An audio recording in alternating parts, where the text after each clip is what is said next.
Round 2 in Biel was another cracker.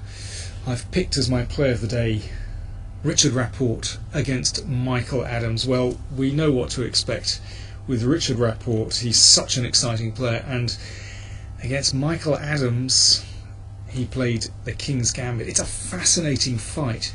Rapport, tactically so sharp, always prepared to go for the attack, against Adams, a very classical, technical player. And, well, the King's Gambit may be an excellent choice against Adams to try and shake him up. Remember, a few years ago, 2 or 3 years ago, Hikaru Nakamura played the King's Gambit against Michael Adams in the London Chess Classic, and although Adams got a very good position after the opening, Nakamura succeeded in breaking through. So d5 from Adams. This is a very modern way of meeting the King's Gambit. Well, of course it's been played for decades now, but yeah, it's modern in the sense that you don't try to hang on to the Gambit pawn, but instead you give back a pawn yourself in order to bring your pieces out very quickly. So, well, I think this is a very good way, or very practical way to play for black, and, well, typical of Adams' style actually. And now, well, the normal moves here are bishop b5 check, then usually black plays c6, and you can see that black has very free development for his pieces, or bishop c4. This has been actually played by Carlsen in Blitz game against Aronian in Norway chess just a few weeks ago. It's a very usual move, and, well, Carlsen in the past has actually also played c4 here and advanced the pawn c5, preventing this bishop on f8 moving out, and then playing bishop b5 check. Also a reasonable way for white to play, but Rapport, well, he likes to go off the beaten track. He played bishop e2. Adams recaptured the pawn. Now c4. And actually Hikaru Nakamura has played in exactly this way with white.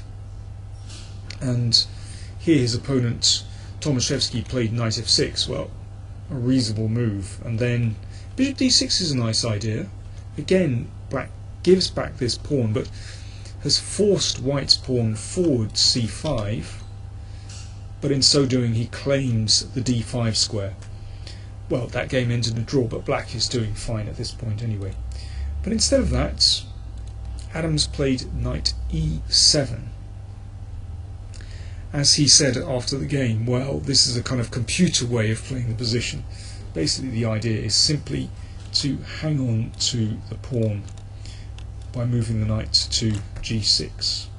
So anyway, that's what happened, knight c3 and knight g6. And now one might anticipate d4 from Rapport. So it doesn't look like a bad move, very normal move, claiming the centre, but here we go. After very little consideration, he whacked the h-pawn up the board. Incredible idea. I mean, it wrecks his kingside position. You can see there are weaknesses here on g3, for example, but, well, he just doesn't care about that kind of thing. Adams could block this, but, well, he preferred not to. I mean, I can sort of understand this. You know, maybe the g5 square might be used later on for white. Maybe you can play bishop d3 and attack this. I mean, but the h5 is possible. But instead, Adams played bishop e7, which is a provocative move. I think it's probably a good move, but highly provocative. Of course, attacking the pawn advanced, and then knight h4. So this is already a really crazy position. You know, what exactly is this pawn doing halfway up the board? You know, white's king still dangling around in the middle of the board, and black's king. Now, you can see that g2 is attacked, but Rapport wants to put pressure on the pieces here. So suddenly some tactics appear. This is kind of interesting. If this is taken, of course, then the king advances and the knight is in trouble because, well, the knight is basically overloaded here.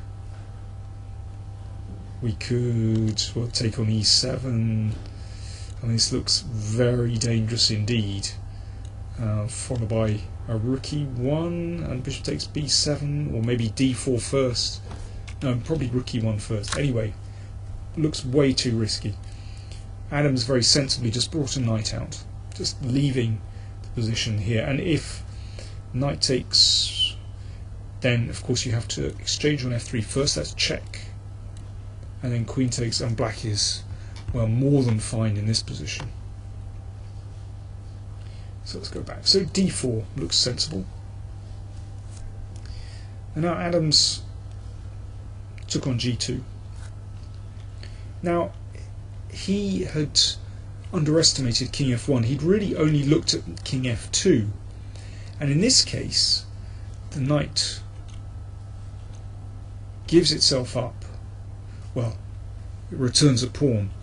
And now, for example, after bishop f6, black is a pawn up, and, well, the bishop is on a beautiful square on f6, just holding g7, looking down the board, making room for the knight, perhaps to come to e5, perhaps to jog back to e7. Black is fine in this position.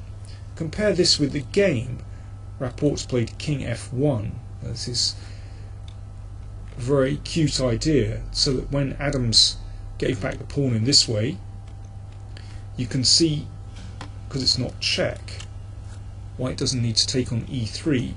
Instead, Rapport pushed on with d5. This is the idea that Adams had overlooked. Now, the difference between this position and the last variation I showed is huge, because now the knight is being pushed to an awkward square, poor square on the edge of the board. And now Rapport captures. And this is suddenly highly unclear. Adams castled, and now queen c2, so that prevents black's bishop from claiming this square, this diagonal, and there are potentially some nice threats along this diagonal. For example, if bishop f6 here, then bishop d3, attacking h7, and then, well, you could play king f2 here and rook g1, but this is very interesting, threatening bishop h6 here, so the king goes in the corner, and now just bishop back here with the idea of queen c2. Adams didn't like the look of this. Instead, he played bishop g4. But there's a slight problem with this move. h6 played, so of course this sets up some nasty mating nets around the king. Queen c3, threatening a mate. Now Adams said after the game, well, he looked at f6 but didn't really fancy it. Now this diagonal is opened up, and after c5, black's king is not particularly secure here.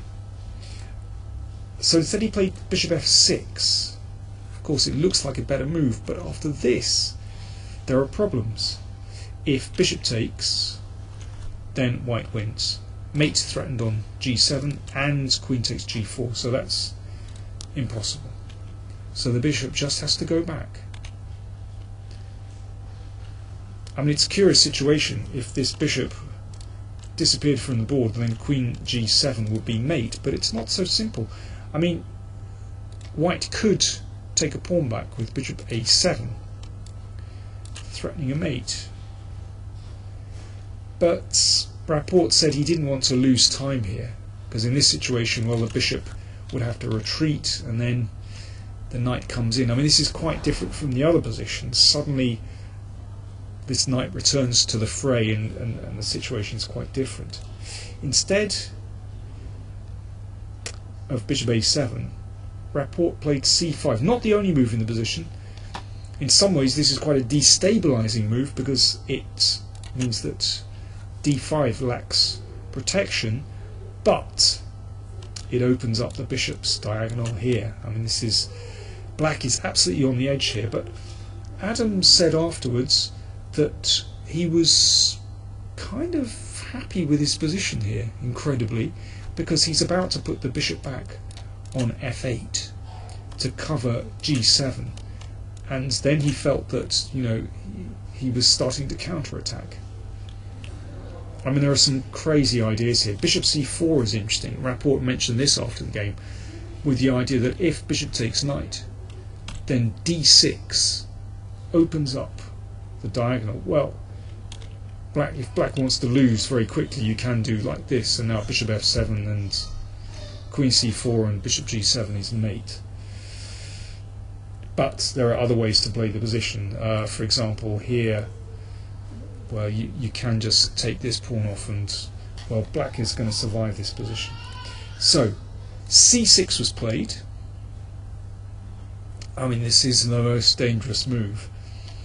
And Adams played bishop f8 very quickly. Okay, it's the practical move to cover the g7 square and open up the e-file for the rook. In fact, if you could have a look at what the computer says here, the computer wants to play b5. I mean, this is a ludicrous move. I don't know if Adams considered this. I mean, it's a crazy move. Very risky, because it means this knight is still in huge trouble. The point is, if bishop takes b5, then queen d5 hits bishop and knight. And the computer seems to think that black is doing alright here. Well, maybe even better, but really an absolutely mad move. Adams played the practical move, bishop f8. So, pawn takes pawn, hitting the rook has to move. And, well, incredibly, black seems to be alright in this position. You can see that white king lacks cover, and the counter-attack starts here. Bishop takes knight played. Now queen takes pawn.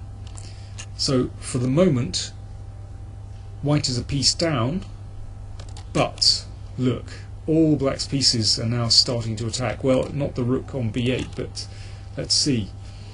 If, for example, bishop e2 to cover the knight, then you sack an exchange, and you get some material back. Black is a rook down at the moment, but here it's an exchange sack, and, well, both players thought after the game that this was way too dangerous for white, with his king wobbling around in the middle of the board, and suddenly black's king is a lot safer than white's. Okay, so king f2 was played. Bishop takes f3, and now if queen takes bishop, then queen takes bishop on d4. So bishop c4. So hoping the queen will move away from the attack on d4, and then you can play queen takes bishop. Maybe queen e4 offers the best chances here. It's incredibly complicated. But I mean, this is quite a forcing line, actually. This might be the best that white has.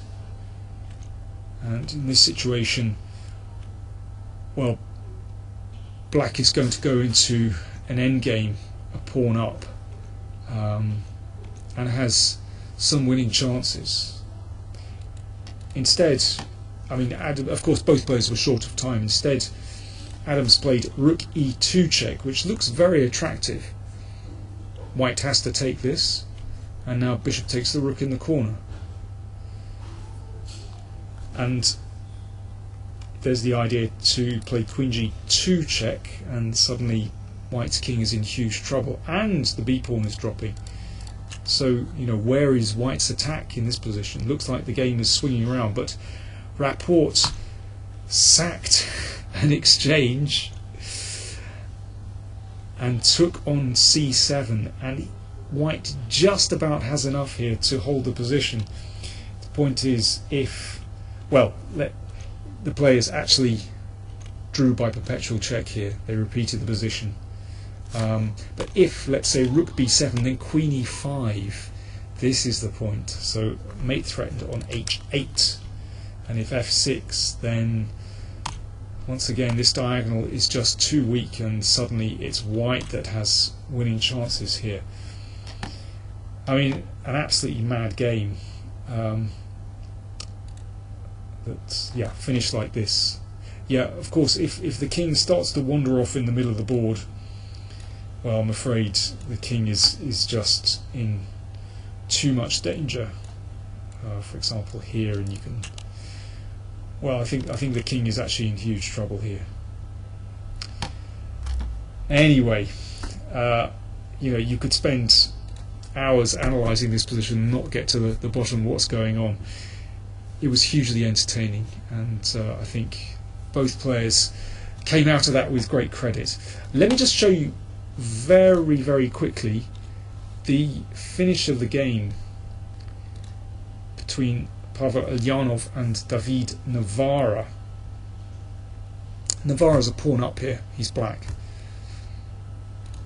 Eljanov played knight g2. Looks like knight d3 was a better move, but he had an interesting idea. So here, after rook h7, threatening mate, Eljanov hoped that by sacrificing the exchange he could hold the game. For example, if the king goes back, then knight takes f4. With the rooks on the board, here white has pretty decent drawing chances. The knight is stable, the king comes up. But instead, in this position, Navara had planned a beautiful move. Rook e5. The rook has to take. The king comes back. And now there are two threats. King takes rook and rook h1 mate. And in this position, white resigned. The problem is that if, let's say, knight takes pawn, king takes, and here, with the rooks exchanged, this is a completely different situation, because the rook will be able to come around very quickly to take the pawn, and the a pawn rolls through. So, some great chess.